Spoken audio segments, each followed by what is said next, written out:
c'est l'heure de la récré des petits de la cour maternelle en face. On est bien? Bonjour et bienvenue dans cette nouvelle vidéo. Je suis ravie de vous retrouver aujourd'hui pour parler une nouvelle fois de FODMAP et de colopathie fonctionnelle ou de syndrome de l'intestin irritable ou syndrome du côlon irritable, enfin vous lui donnez le nom que vous voulez. Mais aujourd'hui, on va essayer de parler un petit peu des techniques qui existent pour soulager les symptômes dus à cette pathologie que l'on appelle colopathie fonctionnelle. Avant de démarrer cette vidéo, pensez à télécharger vos fiches récapitulatives qui contiennent les principaux aliments qui contiennent des FODMAP et ceux qui n'en contiennent pas. Donc vous pouvez les télécharger juste en dessous dans le premier lien qui se trouve sous cette vidéo. Donc aujourd'hui, je vais essayer de répondre à la question qui est comment soigner une colopathie fonctionnelle? Est-ce que c'est possible de la soigner? Et quelles sont les techniques, on va dire, qui existent? Donc vous le savez évidemment si vous suivez quelques-unes de mes vidéos depuis un moment, je vous parle très souvent de l'alimentation sans FODMAP ou l'alimentation pauvre en FODMAP parce qu'effectivement c'est une des solutions, on va dire, les plus efficaces pour soulager les symptômes de la colopathie fonctionnelle. D'abord c'est important de revenir sur un point, je voudrais quand même repréciser que la colopathie fonctionnelle c'est une maladie, on va dire une pathologie, on va l'appeler une maladie qui potentiellement ne se soigne jamais totalement. C'est un truc quand même à savoir, c'est qu'on peut assez facilement soulager les symptômes au quotidien, mais c'est quelque chose qui, c'est pas comme, je sais pas moi, vous avez une maladie, vous prenez une pilule et ça va mieux, ou voilà, vous prenez un médicament magique et la maladie disparaît totalement. La colopathie fonctionnelle, c'est une maladie chronique, on appelle ça voilà, une maladie chronique, donc c'est-à-dire qu'elle revient dans le temps. En général, il y a des périodes où elle se calme et il y a des périodes de crise ou de poussée. Du coup, ce qui fait que pendant les périodes de crise, potentiellement, vous aurez beaucoup plus de symptômes et dans les périodes de calme, il se peut que vous n'ayez aucun symptôme. Donc ça, il faut le savoir parce que c'est vrai que certaines personnes se disent « ça y est, j'ai réussi à ne plus avoir de symptômes pendant un certain temps, ça veut dire que je suis guérie à vie ». Malheureusement, ça marche pas aussi facilement. Alors chez certaines personnes, ça peut. Il suffit des fois de mettre en place quelques petites choses et d'un coup, ça règle le problème. Mais vu que c'est une maladie qui est quand même beaucoup liée aussi à l'hygiène de vie, à la gestion du stress, etc., c'est une maladie qui potentiellement peut revenir. Mais du coup, l'intérêt, c'est que dans cette vidéo, je vais vous donner plusieurs techniques qui peuvent vous servir à vraiment gérer cette maladie, gérer les symptômes au quotidien et savoir quoi faire si jamais, justement, cette maladie avait tendance à revenir de manière chronique, de manière cyclique dans votre vie. Il faut savoir qu'il y a des vraies solutions qui existent, soit ponctuelles, soit sur le long terme. Mais du coup, voilà, il y a quand même des solutions qui existent pour soulager les symptômes, même si c'est compliqué de se dire 100% guéri. C'est rare en général qu'on arrive vraiment à guérir comme ça en un coup. Donc vous le savez, une des techniques, si vous suivez mes vidéos depuis un moment, une des techniques qui est la plus efficace, ça va être l'alimentation sans FODMAP ou alimentation pauvre en FODMAP. Donc ça, je vous en ai parlé en long, en large et en travers dans de précédentes vidéos. Je vous remets tous les liens évidemment dans la description de cette vidéo ou en petite fiche si j'y arrive ici ou là. Mais voilà, l'alimentation sans FODMAP, c'est vraiment un des moyens les plus rapides et efficaces de soulager les principaux symptômes dus à la colopathie fonctionnelle.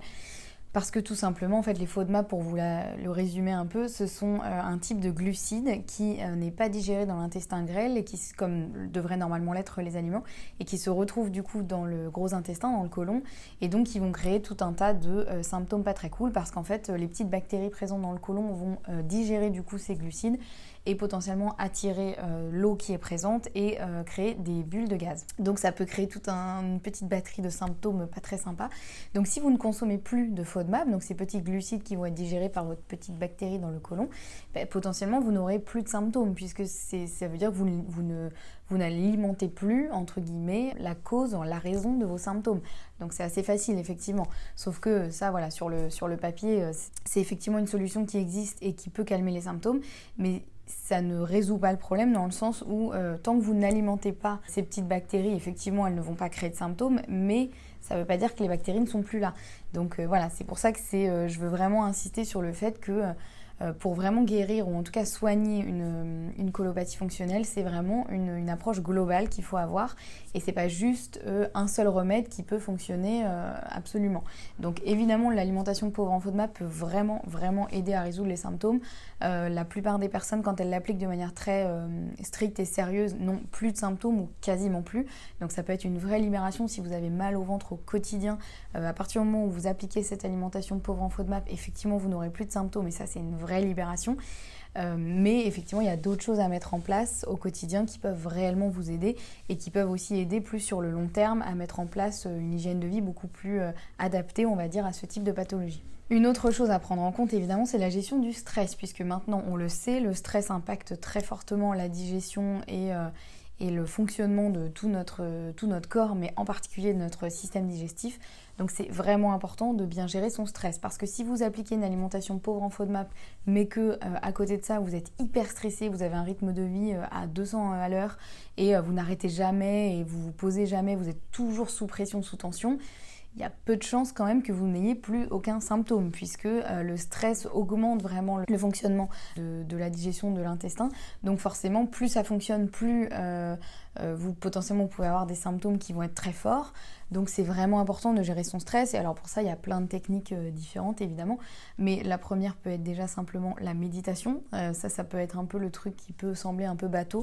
Mais il n'empêche que si vous mettez vraiment en place une routine de méditation dans votre quotidien, que ce soit le matin, le soir, le midi, quand vous pouvez, et ben ça peut faire une vraie différence sur le déroulement de votre journée, la gestion de votre stress et la gestion de vos émotions. Évidemment, il faut aussi aller voir la cause du problème, c'est-à-dire votre rythme de vie. Donc voir si vous ne pouvez pas ralentir un petit peu, que ce soit au niveau professionnel ou au niveau personnel. Peut-être que si vous avez des choses de prévues tous les soirs et que vous sortez tous les soirs, c'est très bien de s'amuser et de prévoir plein de choses. Mais peut-être qu'une soirée dans la semaine, ça vous ferait du bien de vous poser un petit peu chez vous, de calmer le rythme, de vous coucher plus tôt, de faire des choses un petit peu plus calmes, etc. Ou peut-être qu'au boulot, vous êtes absolument sous pression parce que vous gérez 1000 projets. Est-ce que vous ne pouvez pas essayer d'en déléguer certains? Voilà, c'est toujours très facile à dire sur le papier, mais ce sont des vraies questions à se poser. Et il n'empêche que voilà, si vous essayez de soigner vos symptômes, mais qu'à côté de ça, vous avez un rythme de vie d'enfer, il se peut que ça pose un petit peu problème. Donc c'est important d'aller regarder aussi de ce côté-là. Après, il y a d'autres approches aussi qui sont un petit peu moins connues, auxquelles on ne pense pas forcément à faire appel, mais qui peuvent vraiment faire une différence aussi sur votre corps, sur la relation au corps, etc. Parce qu'il faut savoir aussi que la colopathie fonctionnelle, en général, on dit que c'est une maladie qui est quand même très liée au mental. Le corps, on va dire le mental s'exprime via le corps, parce qu'il y a des choses que peut-être vous n'arrivez pas à exprimer ou des choses qui n'ont pas été gérées, des problèmes, des traumatismes plus ou moins importants, des problèmes dans le passé, dans l'enfance, etc. Et généralement, il se trouve que quand on cherche un petit peu du côté psychologique, la colopathie fonctionnelle a quand même un gros aspect psychologique et qui est inconscient. C'est pas de dire c'est dans votre tête et c'est de votre faute si vous avez mal au ventre, c'est juste que peut-être que votre corps a mal géré certaines choses, certains événements du passé ou certaines problématiques et du coup il essaie de les exprimer comme il peut.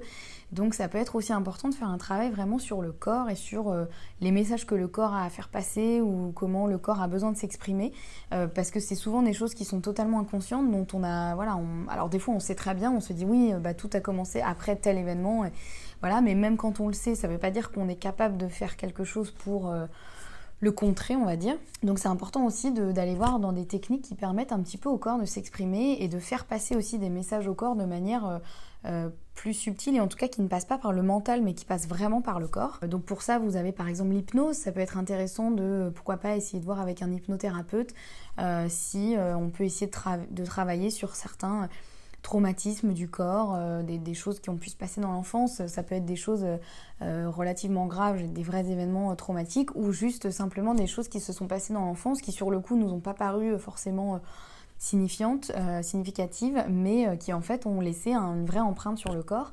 Donc ça peut être intéressant de voir ça du coup avec un hypnothérapeute qualifié. Je vous mets le contact d'une hypnothérapeute avec laquelle moi j'ai pu travailler en description de cette vidéo. Après n'hésitez pas à chercher autour de vous, c'est important d'être avec quelqu'un en qui vous avez confiance, quelqu'un de sérieux et qui saura vous accompagner de manière professionnelle sur tout ça. Moi j'ai pu également tester une approche qui est la kinésiologie. Alors ça c'est quelque chose que je connaissais pas très bien avant, qui m'avait toujours un peu intéressée de loin mais que je n'avais pas pu trop expérimenter. En fait la kinésiologie, pour vous résumer un petit peu la chose, même si c'est bien plus vaste que ça, c'est en gros le corps qui... c'est un travail qui est vraiment fait sur la communication avec le corps via un test musculaire. Donc c'est-à-dire que on peut soit vous dire de tendre le bras et appuyer sur votre bras en vous posant des questions et on voit si le bras résiste ou non, parce qu'il y a une partie de nous consciente qui fait qu'on arrive à résister avec notre bras, mais il y a aussi une partie, on va dire, inconsciente qui fait que le corps va plus ou moins résister. Donc ça, voilà, c'est une des techniques, on va dire, même si ça paraît un peu réducteur expliqué comme ça. Mais il y a d'autres pratiques beaucoup plus douces qui permettent un test musculaire, notamment avec le poignet. Vous n'avez pas besoin de garder le bras comme ça tendu pendant 1 heure. Et moi, donc, j'ai pu expérimenter la kinésiologie donc à Paris à l'espace Saya avec Marie, donc je vous remets son contact dans la barre d'infos si vous voulez la contacter, si vous êtes effectivement basé à Paris. Et en fait ce que j'ai trouvé très chouette dans la kinésiologie, c'est que ça permet en fait au corps de s'exprimer, parce qu'il y a des choses qu'on arrive à mentaliser, il y a des choses qu'on arrive à dire, il y a des choses où on dit oui je sais que mon problème vient de telle situation, tel souci, voilà. Et il y a des choses qu'on ne sait pas forcément ou qu'on n'arrive pas parce que c'est trop dur ou parce que vraiment on n'en a pas conscience. Et je trouve intéressant avec la kinésiologie de laisser le corps s'exprimer vraiment et de dire ce qu'il a à dire, de retrouver en fait vraiment la source de certains problèmes. Et moi, la séance que j'ai vécue avec Marie, ça a été hyper bluffant parce que elle m'a posé des questions, elle m'a ressorti des choses dont je lui avais vraiment pas parlé, auxquelles elle aurait jamais pu deviner, et c'est vraiment mon corps qui lui a dit, et j'ai trouvé ça mais assez incroyable parce que voilà, c'était bluffant. Encore une fois, je lui ai vraiment pas dit grand chose je lui ai dit la raison pour laquelle je venais par rapport effectivement à une colopathie fonctionnelle et puis des petits soucis un peu perso à côté, mais je lui ai pas dit pourquoi je pensais que j'avais ça, d'où ça pouvait venir, etc. Et elle a su vraiment trouver le cœur du problème. Et au-delà de ça, parce que trouver le cœur du problème c'est une chose, mais déjà rien que ça peut faire du bien parce que ça peut permettre une vraie prise de conscience, se dire ah ouais effectivement donc ça vient de là, donc j'avais pas réalisé ça, voilà.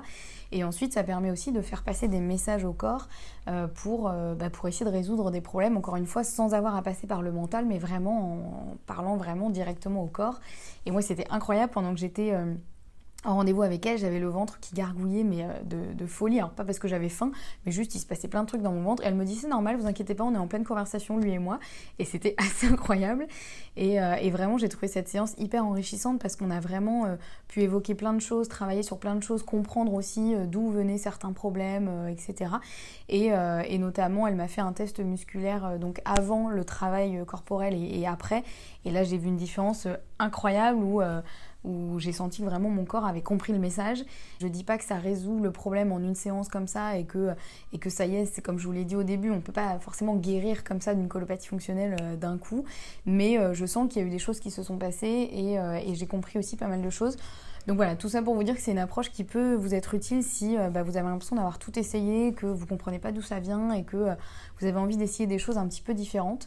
Donc voilà, ça peut être une technique d'approche, donc l'hypnose, la kinésiologie, la sophrologie aussi, voilà, tout ce qui peut être plus basé sur le corporel, la gestion du stress et des émotions, plus que sur le mental ou l'alimentation à proprement parler. Et enfin, une autre approche à laquelle on pense peut-être moins aussi, on se dit que tout est lié à l'alimentation, mais c'est aussi des approches plus naturelles, grâce notamment à la phytothérapie ou l'aromathérapie, donc c'est-à-dire ce qui est à base de plantes. Donc ça c'est pareil, c'est des choses qui me parlaient plus ou moins depuis longtemps, mais sans que je m'y intéresse vraiment. Et dernièrement, j'ai vraiment compris l'impact que en fait, peuvent avoir les plantes sur notre santé, et que en fait, potentiellement, dans la nature, il y a les réponses à tous nos problèmes, et que la nature, elle a vraiment pensé à tout de manière bien plus intelligente que nous. Et quand on y pense, au final, la plupart des médicaments qu'on prend en pharmacie ont été formulés à base de plantes. Donc en fait, c'est pas du tout une hérésie de se dire qu'on peut aussi soigner et soulager avec les plantes. Donc ça, c'est pareil, ça peut nécessiter une petite formation. Moi, c'est quelque chose que je vois pas mal dans ma formation en naturopathie, mais il existe aussi plein de livres que vous pouvez vous procurer pour essayer de voir un petit peu comment vous soignez au quotidien. Là, j'en ai 2 sous la main dont je peux vous parler. Donc le premier, c'est celui-ci qui vient de chez Aromazone. Alors je ne recommande pas forcément Aromazone pour acheter toutes vos plantes hydrolat, huiles essentielles, parce que ça reste quand même des choses qui sont faites à grande échelle. Donc après, au niveau de la qualité, je pense qu'il faut quand même vérifier un petit peu derrière.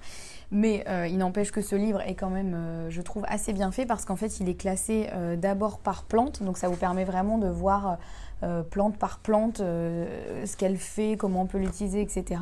Et ensuite, vous avez aussi par pathologie, par souci, on va dire. Et donc, évidemment, vous ne trouverez pas forcément un chapitre colopathie fonctionnelle, mais vous pouvez trouver plein d'éléments qui sont liés à la digestion, donc que ce soit des ballonnements, des problèmes de transit, une lourdeur digestive, une digestive trop lente, une perte d'appétit, des maux de ventre, etc. Vous pouvez vraiment trouver par thématique les remèdes qui peuvent exister. Et il y en a un autre que j'aime beaucoup aussi, qui est celui-ci, donc qui est un gros bébé, donc qui s'appelle ma Bible de l'herboristerie, qui a été écrit par Michel Pierre et Caroline Gaillet. Caroline Gaillet est une diététicienne phytothérapeute que je connais, qui est super, qui est vraiment passionnée par ce qu'elle fait, qui s'y connaît très très bien en phytothérapie. Et là c'est pareil, donc il est organisé un petit peu pareil. Donc vous avez d'abord les plantes, donc tout ce qu'elles peuvent faire, etc. Tous les remèdes un peu qu'elles peuvent amener. Et ensuite, vous avez par pathologie, donc c'est pareil, il n'y aura pas non plus syndrome de l'intestin irritable ou colopathie fonctionnelle, mais vous pouvez trouver tout plein d'infos sur les problématiques qui vont être les vôtres en fonction de vos symptômes, que ce soit douleur, ballonnement, problème de transit, etc. Et je trouve qu'il est vraiment bien fait parce qu'en plus de ça, par exemple, voilà, j'arrive sur la grossesse, par exemple, où ça parle notamment de ballonnement qui peut être une problématique pendant la grossesse. Et ce qui est chouette, c'est qu'il y a des conseils sur plein de choses, sur les compléments alimentaires, la phytothérapie, mais aussi l'alimentation.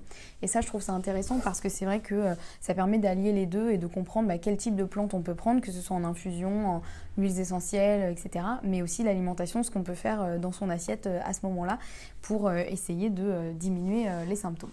Voilà, j'en ai terminé avec cette longue vidéo. J'espère qu'elle vous aura plu et qu'elle vous aura donné quelques pistes à explorer pour soigner vraiment au quotidien les symptômes liés à la colopathie fonctionnelle ou au syndrome de l'intestin irritable. N'hésitez pas à me dire dans les commentaires, vous, ce que vous avez déjà essayé, ce qui a fonctionné pour vous, ce qui n'a pas fonctionné, ou si vous avez des questions par rapport à tout ce que je vous ai dit ici. Je vous remets en barre d'infos tous les liens de tout ce dont je vous ai parlé, les thérapeutes, les livres, etc. Et puis mes programmes, si vous décidez de vous lancer dans l'alimentation sans FODMAP, je vous ai préparé des programmes qui regroupent tout ce dont vous avez besoin. N'hésitez pas à me mettre un petit pouce si vous avez aimé cette vidéo et puis à vous abonner à la chaîne pour ne pas louper les prochaines vidéos. Et surtout en attendant, prenez soin de vous de manière globale, pas que dans votre assiette, mais vraiment dans votre hygiène de vie au quotidien. Et puis n'hésitez pas à me dire un petit peu vos retours dans les commentaires. Moi je vous dis à très bientôt pour une prochaine vidéo et prenez bien soin de vous.